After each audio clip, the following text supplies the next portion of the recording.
E aí pessoal, tudo bom? No vídeo de hoje eu vou conversar com vocês um pouquinho sobre um gibi do Alan Moore que eu duvido que você conheça, viu?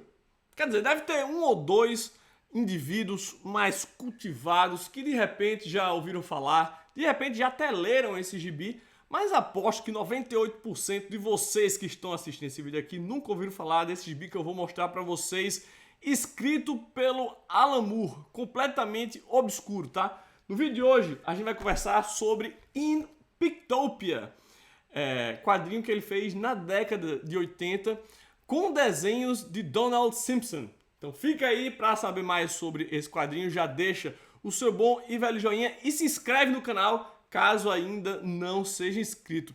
E vamos lá, In Pictopia, né? Como é que surgiu esse gibi aqui?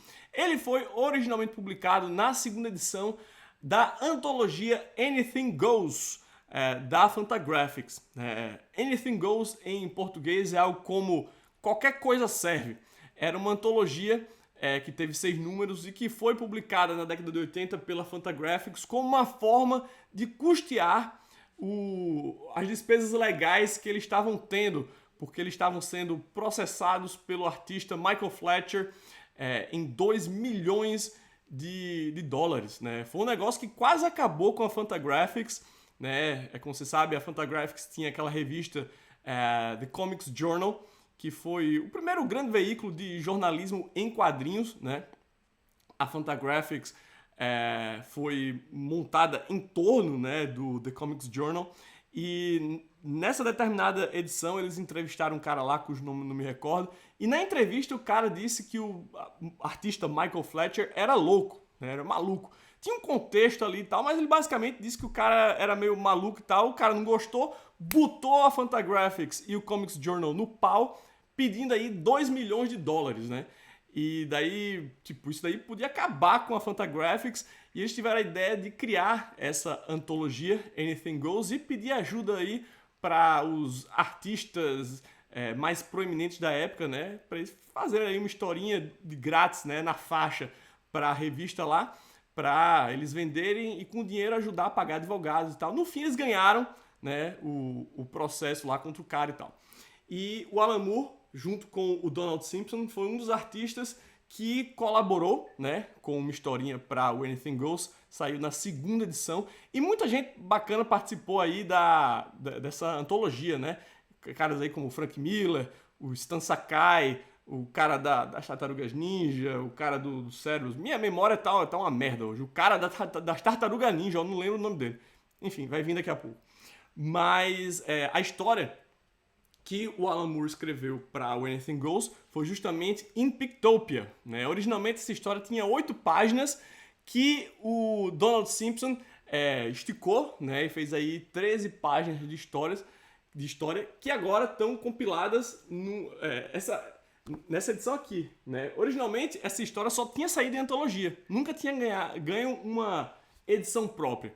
E agora a gente tem aqui uma edição que tem um pouquinho mais do que 13 páginas, né? Porque junto vem um texto do Donald Simpson explicando, né, o contexto por trás dessa história. A gente tem aqui matérias falando sobre esse caso do The Comics Journal, né, e essa batalha legal na qual a Fantagraphics se envolveu. A gente tem umas artes inéditas e tal.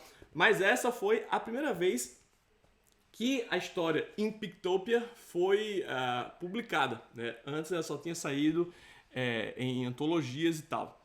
E foi publicada originalmente essa edição aqui em 2021 pela Fantagraphics, dentro do selo Fantagraphics Underground. Então você imagina só, a Fantagraphics ela já é underground. Um selo underground da Fantagraphics, né, você imagina, né? É uma coisa super marginal, mas saiu em 2021, tá esgotadaça aqui fora, mas curiosamente ainda tem uns exemplares na Amazon Brasil, tá? Vou deixar o link aí na descrição. E o motivo pelo qual eu acho que esses exemplares ainda restam é porque a gente não tem o nome do Alan Moore em nenhum lugar, né? O Alan Moore é a nossa Larissa Manoela, né? Ele não tá interessado em dinheiro, ele só quer ficar em paz, né? Então, ó, quer publicar essa merda? Publique, mas tire meu nome da capa. Então eles botaram aqui, né? Donald Simpson, né? Se bem que no interior aqui da revista, né? Foi escaneado a parte dos originais e daqui o nome do Alan Moore tá aqui, né?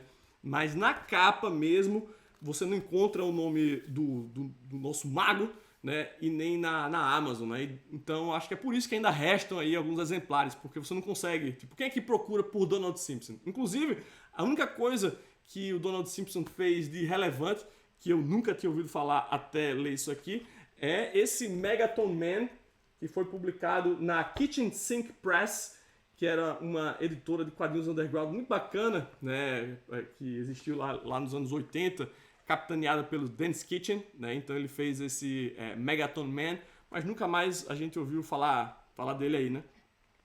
E o In Pictopia, que ele fez com o Alan Moore, apesar de ser um gibizinho de 13 páginas, como eu disse, é a sua maior obra, né. Tanto é que, alguns anos atrás, o The Comics Journal fez uma lista com as 100 maiores histórias em quadrinhos já publicadas e o In Pictopia é a número 92, né? É claro que é um pouco enviesada aí essa lista, mas não deixa de ter a sua importância, né? Mas beleza, já falei sobre a história, né, em torno do In Pictopia, mas ainda não falei sobre, né, o quadrinho em si. Sobre o que fala esse gibi aqui. Eu vou mostrando pra vocês, tá? Porque, inclusive, como é um gibi grandão assim, é mais fácil, né, de apresentar para vocês. Então a gente tem esse personagem aqui, né, que é acordado às 5h27 da manhã. O vizinho dele de cima tá tendo um pesadelo, né? É o Sammy Sleephead, que é o que tudo indica, apesar da cara dele não aparecer aqui. É uma paródia, uma referência ao Little Nemo, né? Ele acorda gritando porque estava tendo aí sonhos impróprios com a sua mãe. E acorda o nosso protagonista, né? Que se chama Noturno e é claramente uma referência aí ao Mandrake, né? E eles moram na Prince Features Tenement, que é uma referência ao King Features Syndicate, que é o sindicato King Features que reúne aí as grandes tiras de jornal, as mais populares e tal. Então esse condomínio aqui, ele também reúne as principais tiras de jornal e tal. E daí ele decide, já que são 5h30 da manhã, ele não consegue mais dormir, e dá uma volta, né? E quando tá descendo, ele topa com a sua vizinha, ela se chama Red, tá recebendo aí um cliente, né? Ela é prostituta, e o cliente é o South C. Sullivan, que é uma paródia aí ao Popeye, né? Então o Nocturnal, ele sai aí para dar uma volta, e ele acaba no gueto de Funny Town, né? Que é uma região assim, bem gueto mesmo, uma região bem pobre e tal, que reúne os Funny Animals. E os Funny Animals, você sabe, foram tiras de jornal, quadrinhos bastante populares nos anos 30 e que hoje estavam esquecidos, né? Por isso que eles moram no gueto, na periferia, em uma região suja, cheia de criminalidade e tal. E daí ele continua o passeio dele e topa com o Flexible Flynn, que é esse cara aqui, que é meio um super-herói bonachão, né? Parece bastante o Homem Plástico, né? E daí os dois decidem ir no bar, né? Afogar suas mágoas, conversar um pouquinho e tal. Inclusive o bar aqui tá cheio de figuras conhecidas, né? Você consegue identificar aqui o Fantasma, tem o Yellow Kid, tem diversas caras conhecidas aqui. E daí o Flexible Flynn, ele tá lá meio triste, dizendo assim, porra, os super-heróis estão tomando tudo, sabe? A gente que é das antigas não vale mais nada e tal. Então você vê ele, inclusive, derretendo aqui, né? E beleza, o Mandrake, não o Mandrake, né? O Noturno. Ele decide voltar para casa, mas antes vai dar uma passadinha na vizinha, né? A Red, né? Que é prostituta. Só que quando entra lá, ela tá sendo presa, né? E tá sendo aí presa por esses caras que parecem o Juiz Dredd e tal, e que botam o Noturno pra correr, né?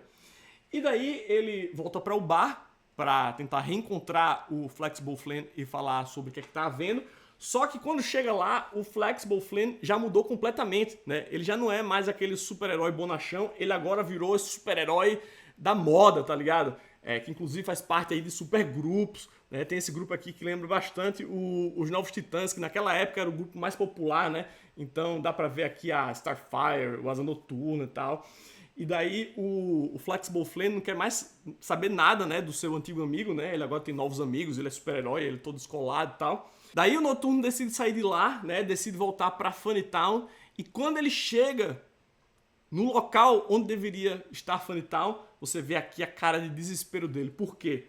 Porque os caras terraplanaram tudo. Os caras desapareceram com o Funny Town. Então esse livro aqui, ele é uma crítica a essa mudança que estava acontecendo nos anos 80 e que continuou, né, bem depois, em que as pessoas estavam simplesmente esquecendo o legado das histórias em quadrinhos e queriam apenas saber do super-herói. Quadrinho preto e branco, tira de jornal, isso daí a gente não quer mais saber. O que a gente quer agora é gibi de herói musculoso, colorido e tal. E o que é engraçado nesse quadrinho aqui é que ele estava sendo feito na mesma época que o Alan Moore estava fazendo o Watchmen. O que é muito irônico, se você pensar que o Watchmen, junto com o Cavaleiro das Trevas, foi um dos grandes responsáveis por esse boom aí dos quadrinhos super-herói e tal. Então já, tipo... antes disso, o Alan Moore já vinha cozinhando essa ideia. É claro que isso aqui, ele só arranha a superfície, né? É um quadrinho muito superficial, são só 13 páginas, mas ele já dava sinais dessa crítica, né? Que ele viria fazer de forma muito mais contundente no futuro. Então, um quadrinho que é interessante, não é indispensável, tá? Esse quadrinho aqui... você só vai comprar mesmo se você for fã hardcore do Alan Moore, porque é um quadrinho curto, né? São 28 páginas, das quais apenas 13 são de história, lembrando vocês, o resto é de extra. O formato é bem grande, como você pode ver aqui, tá? Olha só, comparado aí com o formato americano, ele é bem grande. Tem, como eu disse, 28 páginas em papel offset, papel bem grosso, completamente em cores. Capa em papel cartão, bem grosso também, lombadinha canoa, grampeado, tá? Saiu pela Fantagraphics no selo Fantagraphics Underground, custa $20, né? Mas na Amazon Brasil tá aí por 90. E como eu disse, se você for fã, vai em frente. Se não for fã, é melhor você pegar esses R$90 aí e comprar a nova pré-venda da editora Comic Zone, Mecânica Celeste. São os últimos dias da pré-venda. E que jabá safado, encaixei aí, né? Mas, pô, preciso vender o peixe, né? Alimentar as crianças aqui. Então, Mecânica Celeste, últimos dias da pré-venda. E se você gostou das camisetas da Comic Zone, leia a gibi, gostou demais, tem no nosso site, comiczone.com.br. Beleza, pessoal? Então tá aí, In Pictopia, do mestre Alan Moore. Se você não conhecia, agora você conhece. Me diz aí nos comentários o que você achou. Me diz aí se você já conhecia, né? De repente estou subestimando meu público, de repente todo mundo já conhecia e só eu que achava que era o diferentão, né? Então vamos ficando por aqui. Como sempre, não esqueça de deixar aquele bom e velho joinha e se inscrever no canal caso ainda não seja inscrito. Um grande abraço e até o próximo Comic Zone.